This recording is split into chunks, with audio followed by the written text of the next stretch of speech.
Hi, welcome to Revodu. It's Physics, Units and Measurements, Part 4, Parallax. अगर मैं आपसे कहूँ कि स्काई के अंदर एक स्टार है, कोई एक रैंडम स्टार मैं पॉइंट करता हूँ और इस स्टार का अर्थ के बीच में जो डिस्टेंस है वो निकाल के बताओ, या फिर कोई इसी तरह मैं जुपिटर का बोल सकता हूँ या मून का बोल सकता हूँ, ठीक है।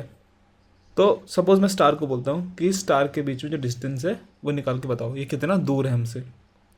तो आप ऑब्वियसली कोई रॉकेट शिप या कोई गाड़ी तो उधर भेज नहीं सकते जो अपन मीटर के अंदर देख के बता दें कि ये इतना किलोमीटर दूर है या इतना मीटर दूर है। तो इतने बड़े बड़े डिस्टेंस मेजर करने के लिए हम पैरालैक्स का तरीका यूज़ करते हैं, पैरालैक्स मेथड। लेकिन पैरालैक्स है क्या? पैरालैक्स समझने के लिए एक छोटी सी एक्टिविटी करिए। आपके हाथ में जो पेन या पेंसिल है उसको अपनी आंखों के आगे रखिए, थोड़े डिस्टेंस पे। अब उसे ऑब्जर्व करें। नाउ अपनी राइट आई बंद करें और उसे लेफ़्ट से देखें। अब लेफ़्ट आई बंद करके उसे राइट से देखें। आपको एक शिफ्ट नज़र आएगा। ये जो शिफ्टिंग है हमारे ऑब्जर्वेशन को चेंज करने की वजह से, जब हमने अपनी राइट आई से उसे ऑब्ज़र्व किया और जब हमने अपने उससे लेफ़्ट आई से ऑब्ज़र्व किया तो उनके बीच में एक डिफरेंस आया। इस शिफ्टिंग ऑफ पोजीशन को हम बोलते हैं पैरालैक्स, और इसका जो सोर्स है वो है हमारा पॉइंट ऑफ ऑब्जर्वेशन जो चेंज हो गया, ठीक है, क्योंकि हमारी लेफ़्ट और राइट आई के बीच में एक डिस्टेंस है। इसे समझने के लिए हम ऐसे इसे डेमोन्स्ट्रेट कर सकते हैं। सपोज़ पीछे एक बैकग्राउंड में स्केल है। अब आपकी दोनों आंखें खुली हुई हैं, आप पेंसिल को देख रहे हो, ये 4 पर कोइंसाइड कर रहा है, ठीक है। अब आपने क्या किया, आपने अपनी राइट आई बंद करी तो पेंसिल आपको लगेगा कि यहाँ से यहाँ शिफ्ट हो गई। और जब आपने ये याद रखना है कि पेंसिल हिलानी नहीं है और डिस्टेंस भी चेंज नहीं करना है, ठीक है। और जब आपने अपनी राइट आई बंद करी, आपने जब अपनी लेफ़्ट आई बंद करी और राइट आई से उसे ऑब्जर्व किया पेंसिल को, तो पेंसिल यहाँ शिफ्ट हो गई। तो हमारी आंखों की जो पोजीशन है वो डिफरेंट है राइट आई की और लेफ़्ट आई की, और क्योंकि वो चेंज कर रहे हैं हम अपना ऑब्जर्वेशन, उसी वजह से ये जो पेंसिल की पोजीशन है 4 की बजाय ये 4.5 और 3.5 पे लग रही थी हमें। अभी इसी में अब पेंसिल को थोड़ा पास लाइए, अपनी आंखों के करीब लाइए, ठीक है। और अब जो शिफ्टिंग होगी पोजीशन की वो थोड़ी ज़्यादा होगी। सपोज़ आपने अगर अपनी राइट आई बंद करी और लेफ़्ट से देखे तो सपोज़ ये 5 पे पहुंच गई, और जब आपने अपनी लेफ़्ट आई बंद करी और राइट आई से देखा तो ये 3 पे पहुंच गई। तो हम अगर अपना जो ऑब्जेक्ट है जिसे हम ऑब्जर्व कर रहे हैं अगर वो हमारे पास है तो जो शिफ्टिंग है पोजीशन में वो ज़्यादा होगी, और अगर दूर है तो कम होगी। तो हमें ये तो पता लगा कि पैरालैक्स क्या है। पैरालैक्स है ये शिफ्ट इन पोजीशन यहाँ और यहाँ के बीच में। लेकिन इसको हम यूज़ करके कोई स्टार का डिस्टेंस कैसे निकाल सकते हैं? या सपोज़ यहाँ पर मैं आपको बोलूँ कि पेंसिल को इस स्केल के सामने रख कर आप ऐसे ऑब्जर्व करिए अपनी लेफ़्ट और राइट आई से, और आप मुझे बताइए कि अब आपकी आंखों के बीच, आपकी आंखों से इस पेंसिल का डिस्टेंस क्या है। तो इस एपरेटस को थोड़ा ऐसे सोचते हैं, ऊपर से हम देख रहे हैं। तो सपोज़ ये हमारी 2 आँखें हैं, ये है लेफ़्ट आई और ये है राइट आई, ठीक है। और ये हमारी पेंसिल है, हम टॉप से देख रहे हैं, ठीक है। और सपोज़ ये हमारा वो रूलर है और स्क्रीन है, ठीक है। तो पहले ये कोइंसाइड कर रहा था, पेंसिल कोइंसाइड कर रही थी 4 पर, और जब हम उसे लेफ़्ट आई से देख रहे थे तो वो आया था 4.5 पे, और जब हम उसे राइट आई से देख रहे थे तो वो आया था 3.5 पर। तो ये जो पोजीशन चेंजेस आए ये किसकी वजह से आए? जब दोनों आईज ओपन थी तो हमारी आई की जो रेज हमें मिल रही थी वो नेट इफेक्ट उसका स्ट्रेट लाइन में आ रहा था, मतलब इधर 4 के इसमें डायरेक्शन में। लेकिन जब हमने अपनी एक आंख बंद करी तो हमारे पास सिर्फ एक ही रे आ रही थी और वो किसी एक एंगल पे आ रही थी। सपोज़ जब हमारी राइट आई क्लोज थी और लेफ़्ट से आ रही थी तो जो हमारे पास रे आ रही थी पेंसिल से वो एक एंगल पर आ रही थी। सपोज़ ये एंगल थीटा है, ठीक है। और इस एंगल की वजह से, क्योंकि अब रे एक एंगल पे जा रही है, वो वहाँ से निकलेगी, वो भी एक एंगल पे निकलेगी, और इस वजह से, क्योंकि वो एंगल पर जा रही है, ये एक शिफ्ट आया, ये वाला। सिमिलरली जब हमारी लेफ्ट आई क्लोज थी और राइट आई ओपन थी तो सेम हुआ और ये शिफ्ट आया। तो अगर हमें ये डिस्टेंस पता है हमारी आइज़ के बीच में, वो हम इजीली निकाल सकते हैं रूलर से, ठीक है। अगर हमें ये स्मॉल डी पता है जो हमारी आइज़ के बीच में डिस्टेंस है, और हमें किसी तरह ये एंगल पता है थीटा, तो हम ये जो डिस्टेंस है पेन के बीच में और हमारी आइज़ के बीच में डी, ये निकाल सकते हैं बहुत इजीली। कैसे? ये लेफ़्ट राइट और ये पेंसिल, अगर इसका मैं एक ट्रायंगल बनाऊं तो ऐसा बनेगा।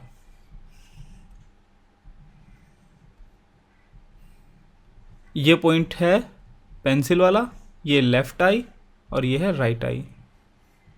हमें पता है कि ये डिस्टेंस है डी, स्मॉल डी, जो हमें पता है, वी नो इट। और हमें क्या निकालना है? ये बड़ा डी, ये एंगल पता है, ये थीटा, तो ये भी थीटा होगा, और ये थीटा है तो ये भी थीटा होगा। तो हम ये इजीली निकाल सकते हैं, ये साइन लॉज लगा के, साइन कोसाइन लॉज लगा के। तो अगर मैं ये हाफ ट्रायंगल कंसिडर करूँ तो हमें ये पता है ये d/2 है, ये d है और ये थीटा है। टेन थीटा क्या होता है? Perpendicular upon base. तो एंगल के साथ होता है वो होता है बेस, तो ये है बेस, और जो एंगल के सामने होता है वो होता है परपेंडिकुलर, परपेंडिकुलर। टेन थीटा होता है परपेंडिकुलर अपॉन बेस, तो मतलब d/2 डिवाइडेड बाय बेस कितना है? d। तो यहाँ से d क्या आ जाएगा? d आ जाएगा d/2 टेन थीटा। तो हमने वो जो अननोन डिस्टेंस था हमारे ऑब्जर्वेशन में और उस ऑब्जेक्ट में, हमने वो निकाल लिया। अगर हमें हमारे ऑब्जर्वेशंस के बीच में डिस्टेंस पता है, जिसे हम बेसिस भी बोलते हैं, बेसिस, और अगर हमें एंगल पता है, एंगल ऑफ पैरेलिटिक भी उसे बोलते हैं, ठीक है, एंगल ऑफ पैरेलिटिक। तो हमें ये दो रिक्वायरमेंट है, एक तो ये एंगल पता होना चाहिए हमें, ये वाला एंगल, और एक ये बेसिस पता होना चाहिए डी। तो हम वो जो अननोन डिस्टेंस है वो निकाल सकते हैं। लेकिन पॉइंट आता है कि हम ये एंगल निकालेंगे कैसे? तो हमारा जो अभी अपरेटस था, इसके अंदर हम एंगल आराम से निकाल सकते हैं। कैसे? कि अगर मैं टॉप से देखूं, ठीक है, और मैं यहाँ पर एक प्रोटेक्टर रखूं ऐसा, ठीक है, सामने एक लाइन निकाल दूं, और उस प्रोटेक्टर से मैं एक लेज़र शूट करूं इस पॉइंट से, और वो लेज़र यहाँ 4.5 पे स्ट्राइक करनी चाहिए स्केल पे। तो उस लेज़र के बीच में और ये परपेंडिकुलर जो 90 डिग्री का एंगल हम बनाएंगे इधर ऐसे, उसके बीच में आप एंगल निकाल सकते हो थीटा, और वही थीटा सेम ये होगा, ठीक है। तो हमारे अपरेटस में तो ये बहुत ईजी था। लेकिन अगर अब हमें कोई स्टार को मेजर करना है कि उसका डिस्टेंस कितना अर्थ से, तो उसमें थोड़ा सा ट्रिकी हो जाता है, क्योंकि वहाँ पर पीछे कोई रूलर नहीं है, जो यहाँ पर हमने रूलर लगा रखा था। तो हमें पता था कि वो पेंसिल की इमेज कहाँ बन रही है, इसलिए हमने लेज़र वहाँ मारी। लेकिन स्काई में कहाँ लेज़र मारेंगे? तो प्रॉब्लम आती है कि वो थीटा कैसे निकालते हैं। तो सपोज़ ये सेटअप है, हमें पता है कि हम सन के अराउंड 12 महीनों में घूमते हैं। तो अगर सपोज़ ये पोजीशन फेब में है, तो 6 महीने बाद हम डायरेक्टली अपोजिट इस पॉइंट पे होंगे, जो कि अगस्त है, ठीक है, 6 महीने का इंटरवल। तो हम एक पूरा डायमीटर कवर कर लेंगे, और हमें ये वाला जो स्टार है, ये जो स्टार है अननोन, इसका डिस्टेंस निकालना है। तो ये हमें डिस्टेंस निकालना है d, और हमें ये पता है कि अर्थ के बीच में और सन के बीच में जो डिस्टेंस है, ये इसे हम बोलते हैं 1 एस्ट्रोनॉमिकल यूनिट। तो कंप्लीट पूरा डिस्टेंस कितना हो गया? अगर ये डिस्टेंस को हम बहुत बड़ा माने इसके रेडियस, इसके सन के डायमीटर से, तो ये भी 1 AU हो गया। तो कंप्लीट डिस्टेंस कितना हो गया?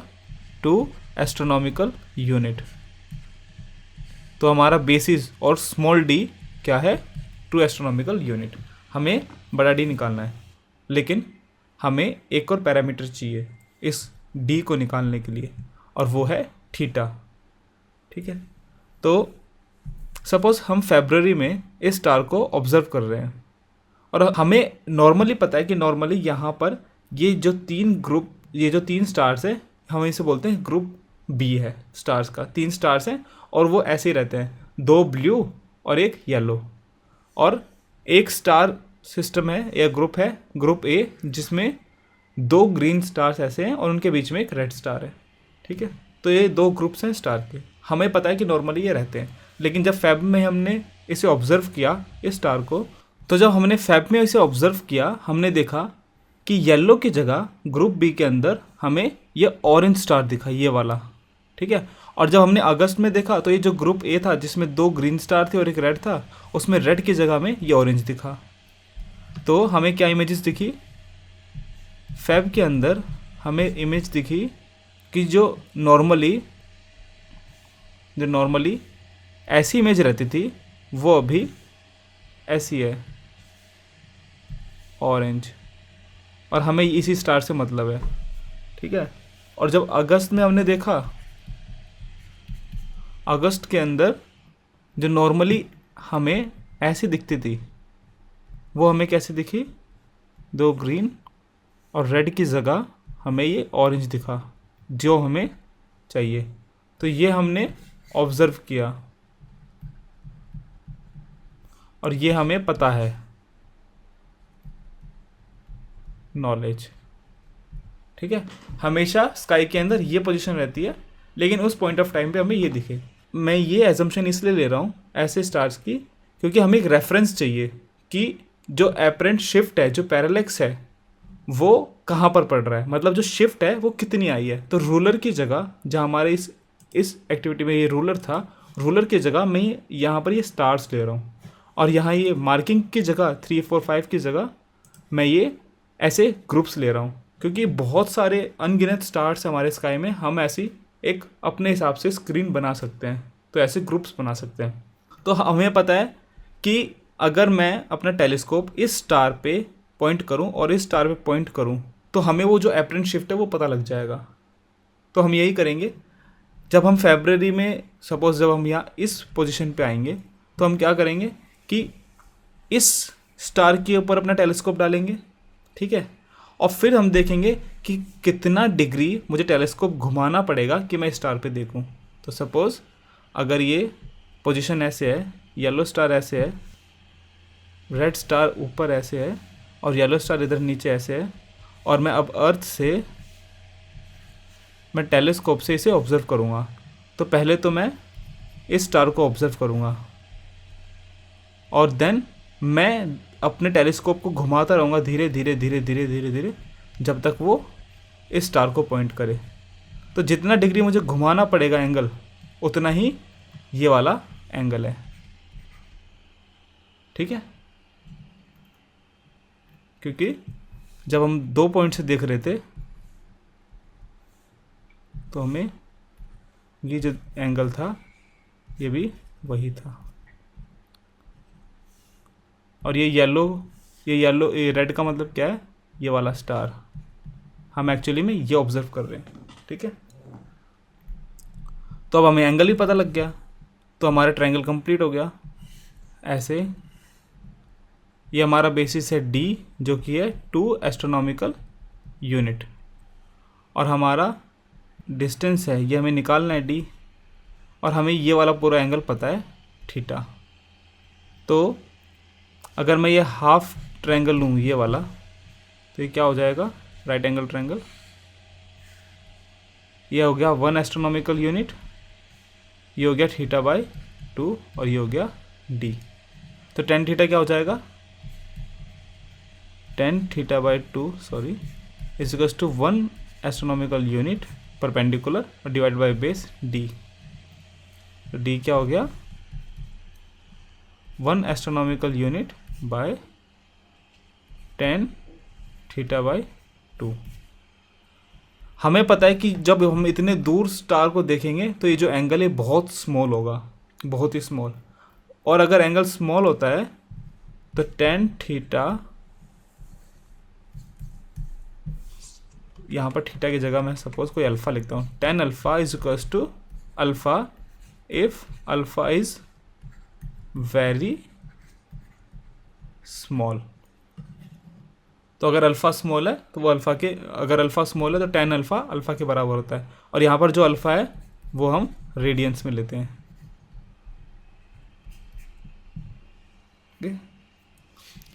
तो यहाँ पर tan theta by two small होगा तो हम इसे थीटा बाई टू लिख लेते हैं। तो जो डी आएगा, जो हमें निकालना है, वो आएगा 1 astronomical unit upon theta by two. हमारा डी निकल गया। ओके। और अगर मैं कंप्लीट बेसिस लूँ, जो हमारे ऑब्जर्वेशन के बीच में डिस्टेंस था वो था 2 AU और एंगल कितना था, थीटा।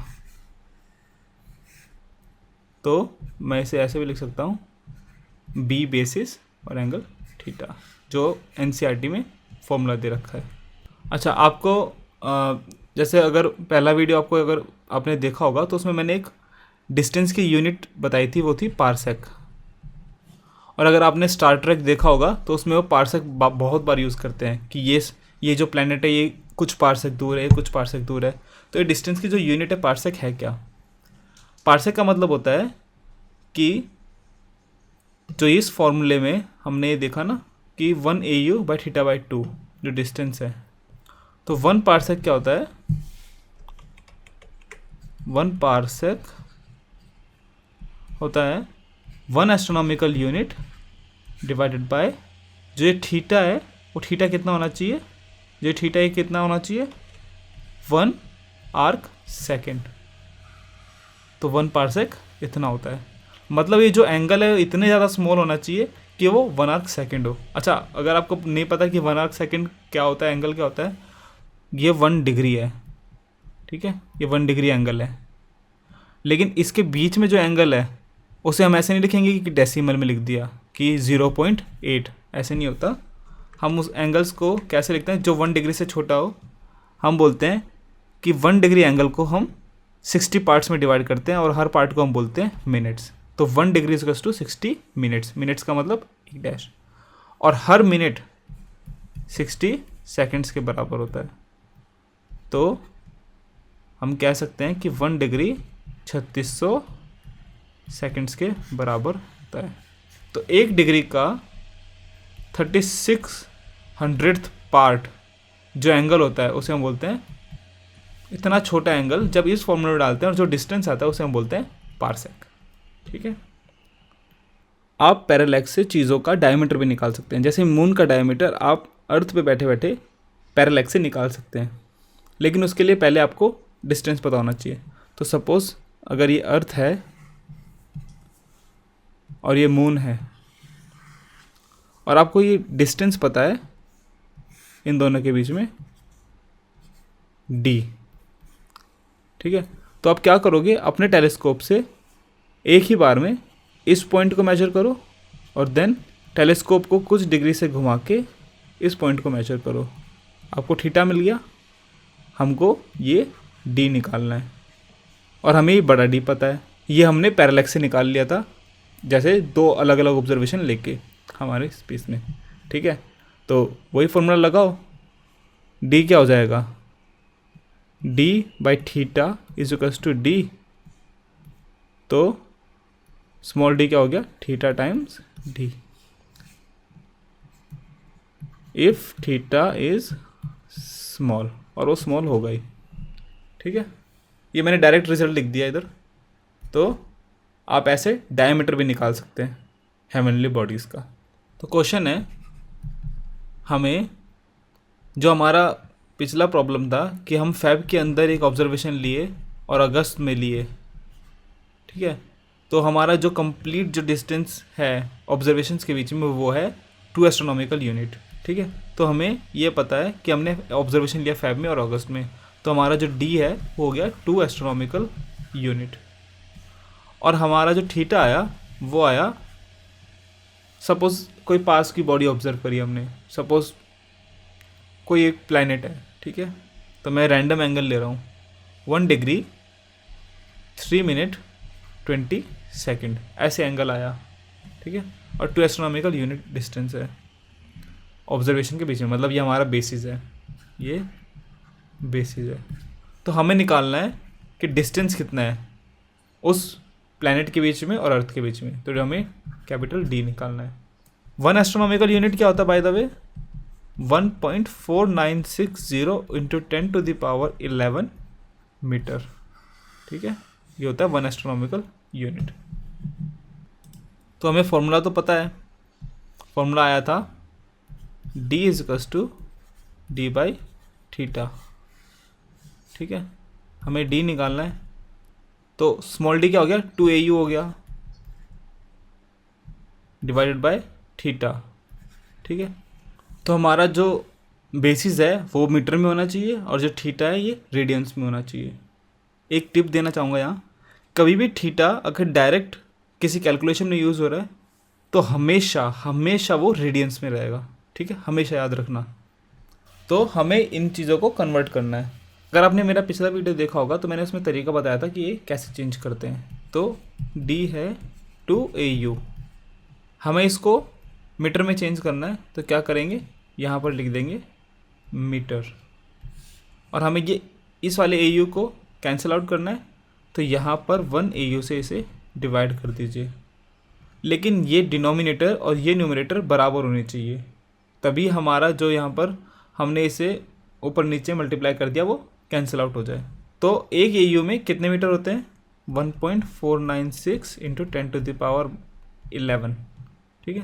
au से au कट गया, डिस्टेंस क्या आ गया, जो बेसिस है 2 इंटू 1.496 इंटू 10⁻11 मीटर। आप डायरेक्ट कर सकते थे ऐसे डिस्टेंस सीधा 2 इंटू वो, लेकिन हैबिट डालनी चाहिए हमें कि हम इस तरीके से करें स्टेप बाय स्टेप। अब बात आती है एंगल की, थीटा। थीटा कितना दे रखा है? 1 degree 3 minutes 20 second, 1 degree 3 minutes 20 seconds. तो पहले हम हर चीज़ को सेकेंड्स में चेंज कर देते हैं, ठीक है। तो 1 डिग्री तो हमें पता है कितना होता है, 3600 सेकेंड्स होता है। 1 मिनट हमारा होता है 60 सेकेंड्स, तो 3 मिनट्स कितने हो गए? 60 इंटू 3 180 सेकेंड्स, और 20 सेकेंड्स दे रखा है। तो सब कुछ कितना हो गया थीटा पूरे सेकेंड्स में? 3600 प्लस 180 प्लस 20 कितना हो गया? 200, 3800 सेकेंड्स, ठीक है। और अभी 3800 सेकेंड्स है और हमें पता है कि 3600 सेकेंड्स 1 डिग्री होती है, तो 1 सेकेंड कितनी हो गई? 1 डिग्री अपॉन 3600, और 3800 सेकेंड्स कितनी हो गई? 1 डिग्री डिवाइडेड बाय 3600 इंटू 3800, ये आया 1.055 डिग्री। तो हमारा एंगल कितना आया? 1.055 डिग्री। लेकिन हमें इसे रेडियंस में कन्वर्ट करना है, तो कैसे करेंगे? 1.055 डिग्री हमारा यहाँ रेडियंस आना चाहिए और हमारे यहाँ डिग्री आना चाहिए। तो हमें पता है 180 डिग्री पाई रेडियंस होता है, तो डिग्री से ये डिग्री कैंसिल हो जाएगा और हमारा रेडियंस बच जाएगा। तो थीटा कितना आएगा? 0.018413 रेडियंस। अब बस डायरेक्ट फॉर्मूले में डाल दीजिए। डी क्या आएगा? स्मॉल डी आया हमारा 2 इंटू 1.496, तो 2 इंटू 1.496 इंटू 10⁻11 डिवाइडेड बाय ये एंगल 0.01841 आंसर आएगा 162.4919 इंटू 10⁻11 मीटर। या फिर 2 डिवाइड बाई 108 गुना जो हमारे अर्थ के बीच में और सन के बीच में डिस्टेंस है, मतलब AU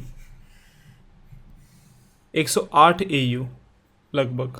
ओके, आपको एंगल चेंज करना, इस एग्जाम्पल का मेन लेसन था वो था कि एंगल्स को कैसे चेंज करते हैं। अगर एंगल आपको इस फॉर्म में दिया हुआ है, जैसे कि ये था 1 डिग्री 3 मिनट्स 20 सेकेंड, तो इसको रेडियंस में कैसे कन्वर्ट करेंगे, ये पूरा एग्जाम्पल इसी के अबाउट था। ठीक है, और होपफुली आपको वो समझ में आ गया होगा।